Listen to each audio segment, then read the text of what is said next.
hari Jumat ya Jumatan ya tetap pasti Iya. Jumatan, tapi 5 waktu ditinggal. Sudah pasti sama setan nanti Nah, ngumpulnya. kawan lah. Kawan itu bisa jadi setan.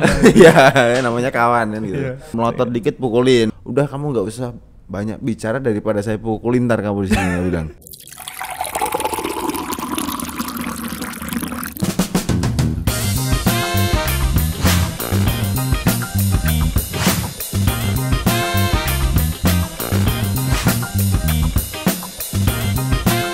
Selalu melihat sisi positif dari cerita dan pengalaman seseorang. Assalamualaikum warahmatullahi wabarakatuh. Halo Haji Muda. Santai itu emang paling enak ditemani kopi. Ngopinya di mana? Jangan di mana-mana, di sini aja. Ngopi bareng Ustadz bersama saya Husein Ja'far Al-Hadar. Santai aja. Sebagai seorang muslim, kita itu diwajibkan untuk selalu husnudon. Apa itu husnudon? Husnudon itu positive thinking, selalu berprasangka baik. Nah, ngomongin soal husnudon, ngomong-ngomong tobat itu tepatnya kapan sih? Besok, lusa, minggu depan, atau hari ini? Nah, yang jelas tidak ada kata terlambat untuk bertobat. Itu yang akan jadi tema obrolan kita kali ini. Bareng siapa? Bareng satu bintang tamu yang sudah datang dari jauh-jauh tempat, yaitu dari Solo. Nah, kalau kita suudon nih, ngelihat orang cuman dari tampilan luarnya, pasti pandangan kita atau pikiran kita tentang orang ini, wah pasti ini anak yang gak bener, nakal, akhlaknya gak ada, bukan gak ada, bahkan minus akhlaknya, berandalan, preman. Karena kenapa? Karena seluruh tubuhnya isinya adalah tato. Nah, langsung aja saya perkenalkan nih, biar gak penasaran. Roni Bodak. Apa kabar Bang Roni Bodak? Alhamdulillah kabar baik. Alhamdulillah baik. Nah, sebelum kita ngobrol-ngobrol nih Bang Roni Bodak, enaknya kita nyeruput kopi dulu nih. Boleh. Namanya aja ngopi bareng Ustadz. Ngopi bareng Santai Ustadz. aja. Oke. Bang Roni suka ngopi? Suka banget ngopi. Oke. Apa sih ngopi itu enaknya kalau bagi Bang Roni? Kalau bagi saya itu ngopi itu enak banget. Ngobrol perkara iman. Wih. Ya kan? Ngobrol perkara Ngobrol iman. perkara iman, ngopi. Oke. Ya. Ngobrol perkara iman, mantap. Itu biasanya kopi aja atau kopi dicampur ini, dicampur itu? Kalau kita habis isya biasanya ngopi aja. Ngopi aja. Ngopi, ya. Nah, kalau siang-siang? Kalau siang-siang biasanya kita sukanya kalau enggak ngeteh kita kopi susu juga. Kopi susu. Kopi susu. Apa itu kalau ngopi susu tuh? Ngopi susu itu ngobrol perkara iman sungguh-sungguh. Oke. Kalau sudah ada singkatannya gitu, pasti ngeteh ada singkatannya juga nih. Ngeteh juga ada kalau sore. Apa tuh? Ngobrol tentang hidayah. Wih, mantap. Nah, Bang Roni? Bang Roni ini kan nama aslinya siapa sih? Kok bisa jadi kemudian Roni Bodak gitu? Kalau nama asli Muhammad Ridwan Sya'roni. Muhammad Ridwan Sya'roni. Iya. Wah, itu nama keren, bagus gitu. Bukan hanya bagus di dunia tuh, bagus di akhirat tuh. Amin, ya. Nama Muhammad kan, ada Muhammadnya. Tapi kok jadi Roni Bodak gitu? Ya, kalau Roni Bodak ya, Roni kan dari nama asli. Sya'roni tadi kan. Sya'roni Iya. kan, Kalau ya. Bodak itu? Kalau Bodak itu nama dari orang tua. Nama dari orang tua? Panggilan juga. Oh, panggilan dari orang tua. Iya, panggilan. Dari mana orang tuh tua. Bodak? Kalau dulu itu awalnya almarhum bapak sering ke pasar Iya. ban di Solo muter. Pasti setiap pulang sekolah saya diajakin muter tuh. Oke. Jadi setiap pulang sekolah diajakin buat muter keliling, kita cari ban. Iya. Sampai akhirnya setiap keliling ada yang nanyain tuh. Temen bapak ada yang nanyain. Nah, Bang Roni ini kan penuh dengan tato. Nah, kalau orang ngelihat pecinya, kayaknya pecian kok bertato. Nah, dulunya itu gimana sih, Bang, ceritanya? Sebelum mulai pecian nih yang masih penuh dengan tato, itu sebenarnya hidupnya gimana sih? Kalau dulu emang kebanyakan hidup di jalan. Dalam arti hidup di jalan bukan kita di jalan ngerusuh orang, bukan. Tapi kita hidup di jalan itu ada ceritanya. Jadi ada perjalanannya. Nah, dari gimana kita ini tuh? bergaul sama kawan, kita Oke. belajar kebersamaan, kita belajar menghargai satu sama lain. Dan di situ di sisi lain di jalan kehidupan saya juga sering ketemu sama kawan-kawan seniman, terutama seniman tato. Nah, berhubung dekat, mau nggak mau kan kanan kirinya juga apa namanya seniman tato semua. Mau nggak mau juga ikut nyobain kan gitu. Jadi apa namanya testimoni lah. Testimoni. Jadi dulu marketing juga. Marketing. Iya, tapi marketing di dunia tato. Pantesan akhirnya keterusan sampai ke muka-muka itu. Gitu. Jadi selain kaitannya sama tato tuh, masa lalunya itu gimana Bang Roni? Akhirnya sebelum memutuskan untuk kemudian hijrah gitu, menjadi seorang yang fokus menjalankan agama. Itu dulunya gimana? Kalau dulu ketika jahiliyah emang dikatakan parah sih parah gitu. Parah ya? Ya parah karena orang bilang kau ini udah gila nih. Loh, kenapa ini? Kenapa tato sampai muka-muka sampai di mata juga ditato kan tanyain kawan sampai seperti itu gitu. Karena dari lingkungan seperti itu ya kita mengalir saja gitu. Mengalir ikuti alurnya. Faktornya tadi dibilang juga karena kumpulannya kan, kumpulan. Ya, jadi kalau ketika dulu selepas sekolah, dulu kan dari TK, dari TK Al-Islam Gerobakan 5 terus lanjut. TK-nya TK Islam? Iya, TK Islam. Terus? Berlanjut di SD Al-Islam 2 Jamsaren Surakarta.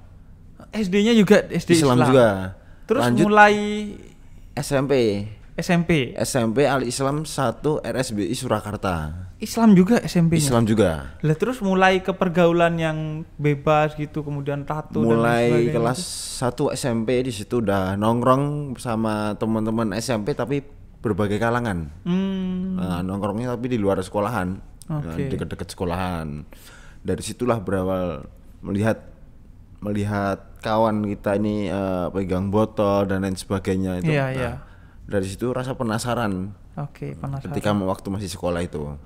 Dan akhirnya terjebak tuh dalam kehidupan yang itu. Belum, itu baru penasaran dulu. Itu baru penasaran. Ya, baru icip-icip dulu. Icip-icip. Yang kemudian totalitas itu masuk ke dunia itu kapan tuh? Setelah nggak sekolah ya kita hidup di jalan dulu berapa tahun lah, mungkin setahun, 2 tahun, 3 tahun. Udah pakai tato tapi nggak penuh, maksudnya nggak penuh sampai luar. Nyoba gimana sih rasanya hidup di kota orang. Tanpa ada sanak, tanpa ada saudara, kita cari duit sendiri. Coba hidup di daerah dapat kerjaan di daerah Ciledug. Daerah Ciledug itu jual bakso. Ngelanjutin lagi di daerah Jakarta Selatan mungkin.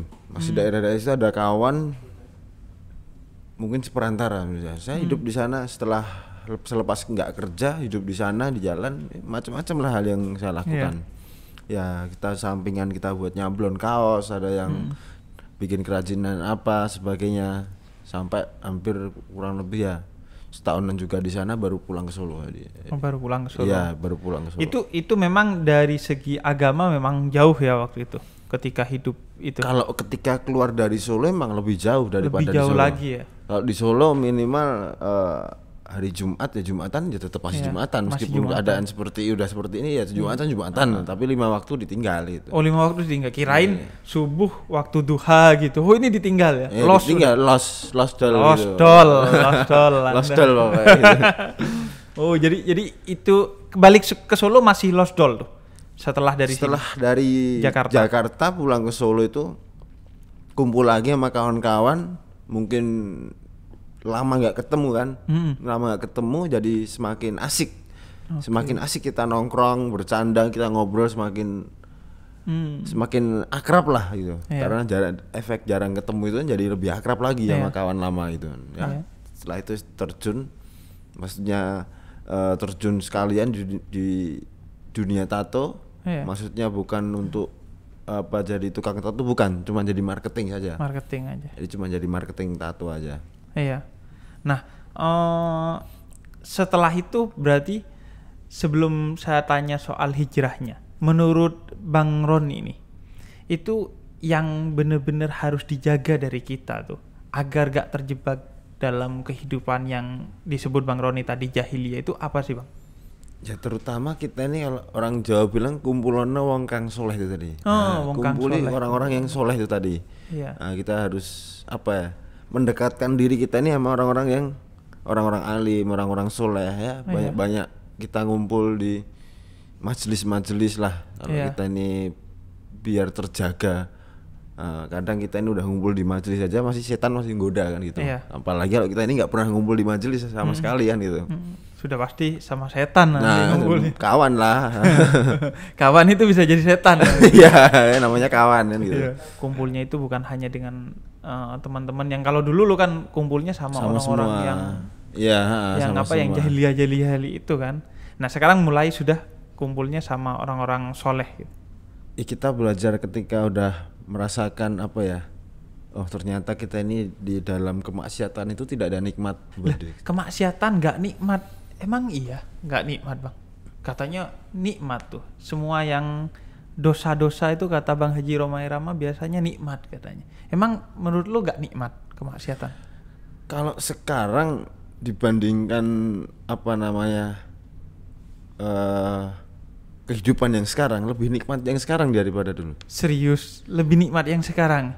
Ya, alhamdulillah Allah berikan kenikmatan di dalam kita apa namanya belajar amal agama, kita belajar buat hijrah, belajar buat tobat ini ternyata lebih nikmat. Beda dengan ketika dulu jahiliyah pergi keluar kotanya. Ya cuman bedanya itu tadi kebiasaannya aja. Sama-sama kita lihat pantai tapi yang di depan dulu apa namanya alkohol, sekarang di pantai kita di depannya apa es kelapa muda, depannya kopi kan gitu, lebih nikmat gitu. Kalau dari secara pikiran atau hati itu bang, ini beda nggak antara dulu yang jahiliyah sama yang sekarang? Kalau dari segi pola pikir dari dulu ketika jahiliyah sama sekarang, kalau dibilang beda pastilah ada perubahan itu. Perubahan.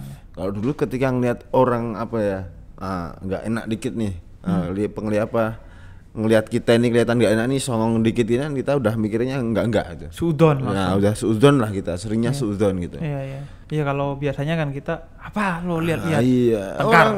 Ngeliatin aja udah dipukulin nih. Kalau kemarin dulu ketika jahiliyah ya kan melotot dikit pukulin gitu. Tapi kalau sekarang orang ngeliatin ya paling kita senyum, kita sapa, assalamualaikum. Akhirnya jadinya yang ngeliatin nggak enak jadi enak tuh karena disalamin. Iya, disalamin nggak enak apa ragu-ragu juga mau jawab kan gitu. Iya. Bang, kapan mulai hijrah?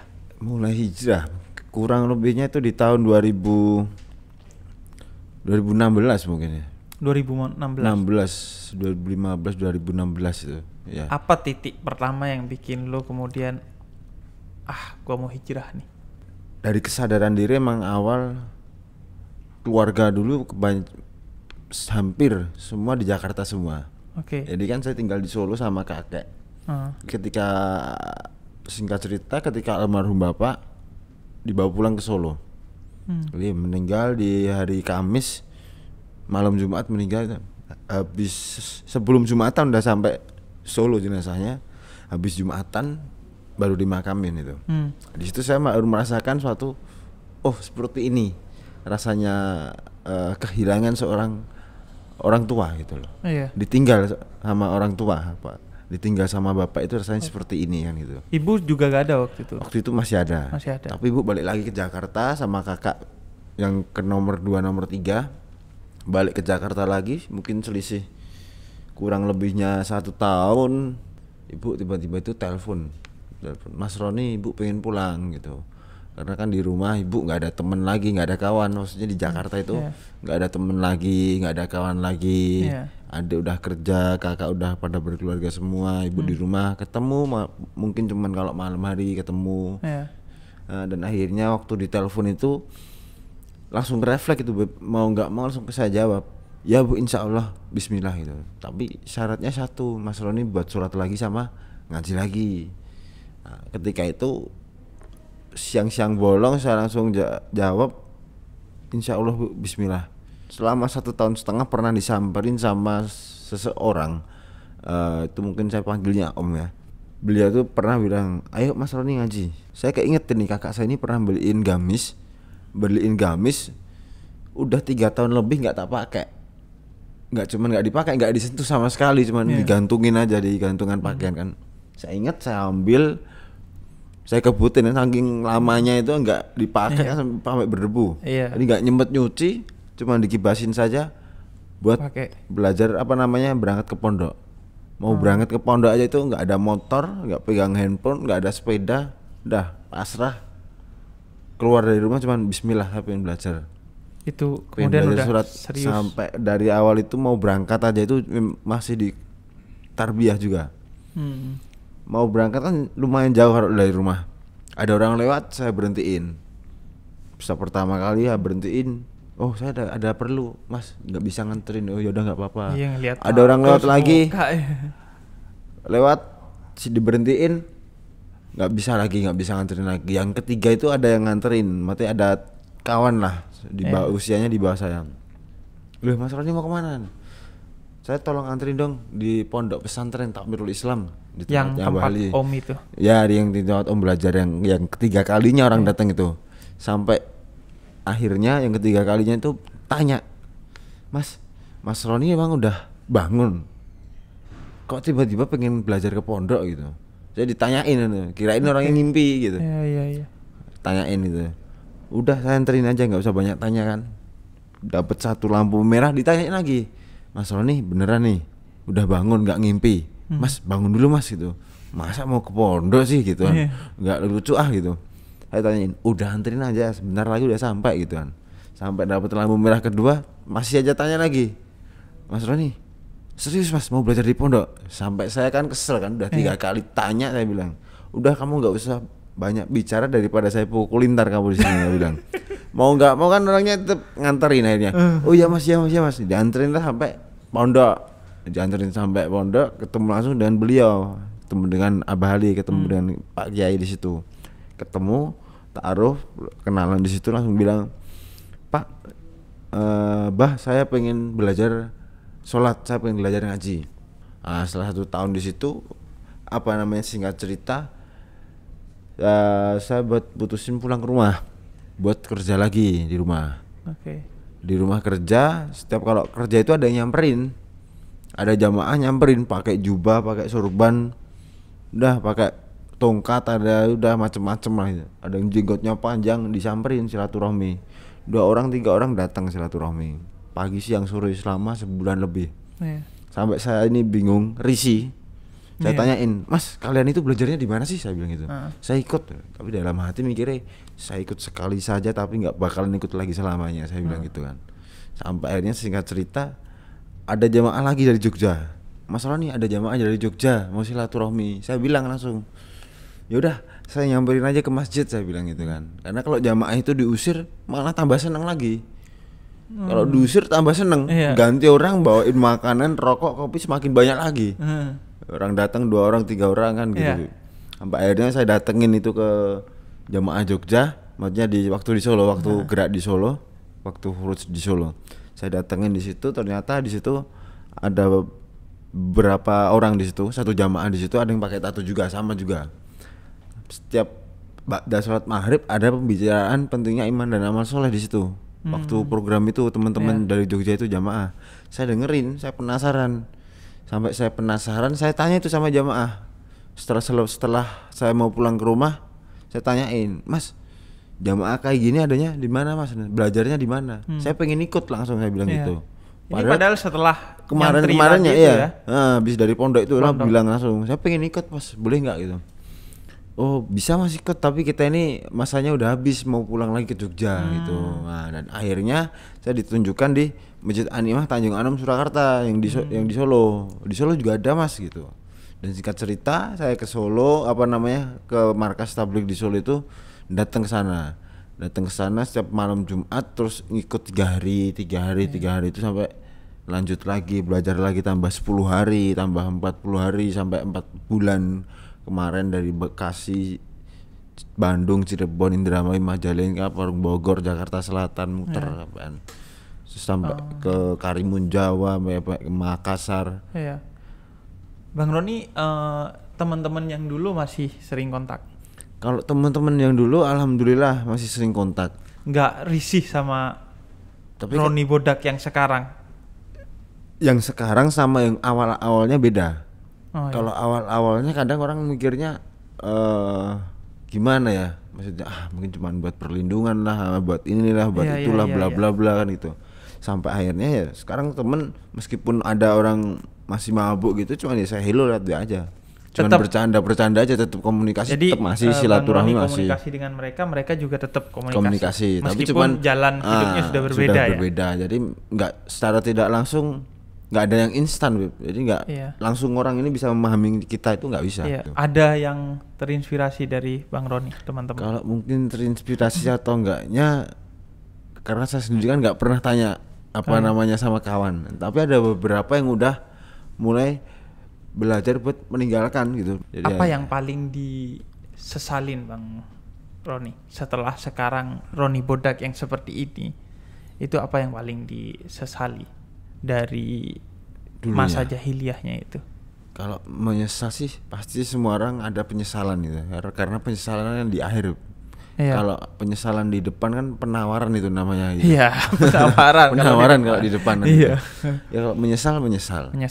kadang kan, karena apalagi tato sampai muka nih. Nah, Ya. kalau udah usia, namanya laki-laki fitrahnya kan pasti ada jodohnya sama perempuan kan Iya. gitu. Ada di situ kadang saya cuman berpikir, kadang minder, rasa minder itu. Kalau wah nih nanti orang tuanya nerima nggak ya, nanti Iya. apa bapaknya gimana nggak ya, itu yang bikin menyesal kadang di situ. Iya. Tapi dan di situ pun kadang jadi semangat dalam diri saya sendiri. Iya, untuk terus Iya, menjadi- seandainya pun ditolak, udah harus makin rajin lagi buat Iya. ngajinya. Berarti saya ini ngajinya masih kurang, saya ini Ngajinya kurang. dikirnya masih kurang, berarti Iya. masih bodoh saya ini buat belajar amal agama, harus belajar lagi, tambah belajar, harus Artinya semangat belum lagi. siap berarti ini untuk menikah ya. Jadi harus Ya kalau mempertebal lagi. siapnya harus udah siap Udah gitu siap. ya, tapi Cuman belum dikasih jodoh, artinya kan menurut Allah ini belum waktunya jadi masih. saya masih jadi lebih kencang lagi. Nah, kalau itu menikah, kalau haji, Bang Roni Kalau Bodak, haji pasti pernah haji? niat. Sudah pernah haji? Belum. Umroh? Umroh sempat ada penawaran dari jamaah Tapi belum? dulu, tapi belum umroh. Ada keinginan haji? Keinginan haji, pasti keinginan haji, pengen umroh, pengen. Sampai ada kawan-kawan juga, temen gitu, kalau meskipun orang kaya sekalipun, tapi kalau buat apa namanya mengeluarkan uang buat sia-sia banyak, sampai sehari 8 juta, 10 juta, hampir 25 juta dalam sehari, itu pasti saya tawarkan. Saya deketin, alhamdulillah udah sholat, saya deketin, saya tawarkan, Om, daripada uang sehari 8 juta, 10 juta buat apa namanya, buat perkara sia-sia seperti itu, mending ditabung gitu. Iya. Sebulan saja bisa umroh berdua sama istri ini Pak. Iya. Sampean, saya bilang gitu. Iya. Apalagi nanti kalau setahun bisa lagi buat naik haji, saya tawarkan Iya. gitu sama teman-teman, sama saudara-saudara yang apa namanya, yang Allah beri rezeki lebih lah gitu. Iya. Umur Bang Roni berapa, Bang? Ini baru 24. 24. Tapi keinginan untuk haji sudah ada. Insya Allah kalau niat udah ada, niat pengen haji, pengen umroh ada. Iya. Iya, soalnya kan seringkali orang itu yang mau haji nunggu sudah tua dulu. Kalau masih muda pengen ke Bali dulu deh, pengen ke Singapura dulu deh, pengen ke Eropa dulu deh, jalan-jalan kan seringnya gitu. Padahal sebenarnya kan kalau bisa haji di masa muda itu banyak keuntungannya. Artinya kita punya fisik yang masih kuat untuk melakukan berbagai ibadah, termasuk melakukan umroh setelah melakukan haji. Kemudian kita bisa melakukan ziarah kemana-mana kan. Karena tadi Bang Roni kan cerita bahwa salah satu hentakan pertamanya ketika ayah meninggal. Jadi ketika kita berziarah ke makam Nabi Muhammad, misalnya ke makam para sahabat, itu kan ada hentakan yang jauh lebih besar yang insya Allah akan memberikan kekuatan tambahan bagi kita dalam menjalani hidayah. Dan ada pelajaran pasti yang kita dapat seperti Bang Roni tadi. Dan juga pasti akan lebih powerful menjalani hajinya kalau masih muda. Kalau sudah tua kan sudah repot, sudah iya.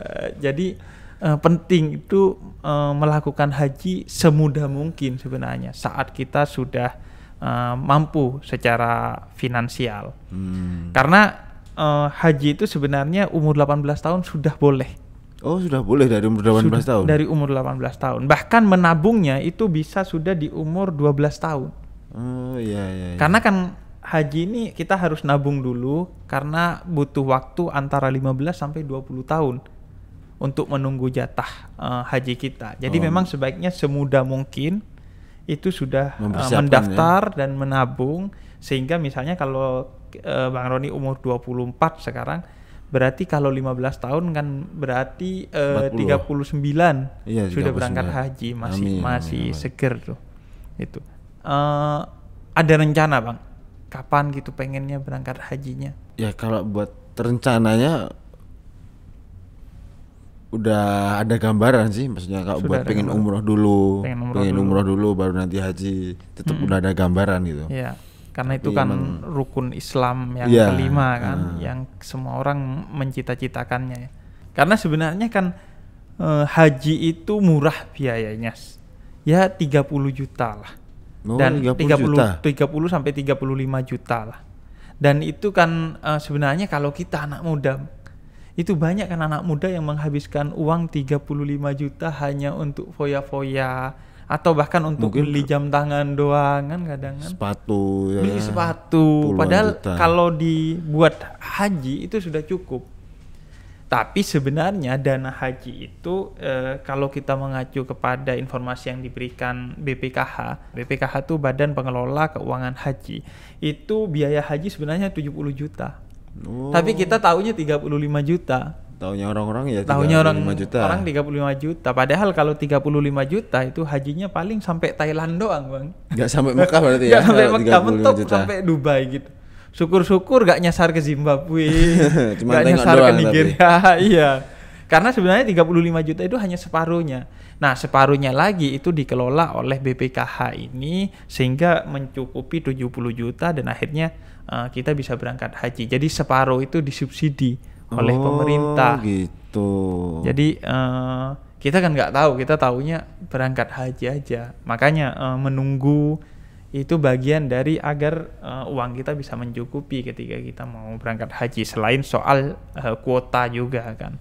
Iya. Jadi saya juga belum haji, tapi sudah punya keinginan yang sudah meluap-luap untuk haji kan. Amin. Karena bayangin kita sehari minimal kan 5 kali Bang ya menghadap ke Ka'bah dalam sholat kita.